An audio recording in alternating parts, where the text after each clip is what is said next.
Mantan Menteri Pemuda dan Olahraga, Roy Suryo telah menyiapkan tim hukum terkait adanya laporan soal dugaan penyebaran hoaks. Adapun laporan terhadap Roy Suryo terregistrasi di Bareskrim Polri pada Selasa 2 Januari 2024. Ya, saya sudah mendengar kabar tersebut dan saat ini tim hukum saya dari IDCC dan Associates sedang mengkaji laporan tersebut, ucap Roy saat dikonfirmasi Rabu 3 Januari 2024. Namun Roy yang dikenal sebagai ahli telematika ini belum mau banyak berkomentar soal laporan terhadap dirinya itu.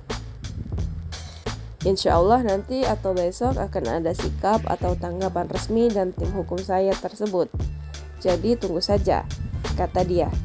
Diketahui laporan terhadap Roy Suryo dibuat oleh relawan Pilar 08. Pilar 08 menyertakan sejumlah barang bukti, diantaranya tangkapan layar akun X Suryo dengan nama @krm Roy Suryo 1. Laporan itu terkait pernyataan Roy tentang 3 jenis mic yang digunakan calon wakil presiden nomor urut 2 Gibran Rakabuming Raka saat debat kedua pemilu presiden 2024 pada Jumat 22 Desember 2023.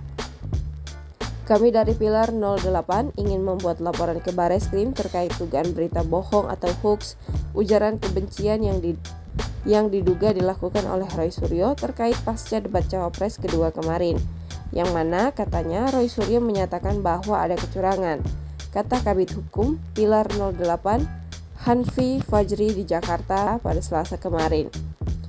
Hanfi mengatakan Pilar 08 melaporkan Roy atas dugaan tindakan ujaran kebencian yang melanggar pasal 28 ayat 2 Jungto, pasal 45A ayat 2 Undang-Undang Nomor 19 Tahun 2016 tentang perubahan atas Undang-Undang Nomor 11 Tahun 2008 tentang informasi dan transaksi elektronik dan atau pasal 14 KUHP dan atau pasal 15 KUHP dan atau pasal 207 KUHP. Selain itu, Hanfi turut menyampaikan pernyataan Ketua Komisi Pemilihan Umum Hasyim Asy'ari yang membantah tuduhan Roy Suryo.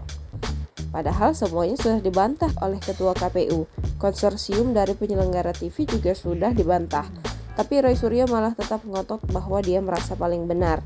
Justru itu, kita tidak mau terjadi provokasi yang menyebabkan keributan dan ujaran kebencian terhadap pasangan calon. Maka untuk membuktikan kebenaran tersebut, kami buat laporan, kata dia. Dia mengklaim bahwa pembuatan laporan ini merupakan inisiatif pihaknya dan tidak ada perintah dari Bawaslu. Hanfi tidak ingin masyarakat terprovokasi atas tweet Roy Suryo, serta ingin tetap menjaga situasi politik menjelang pemilu 2024 tetap kondusif, aman, dan terhindar dari pelanggaran kecurangan. Download Tribun X sekarang, menghadirkan lokal menjadi Indonesia.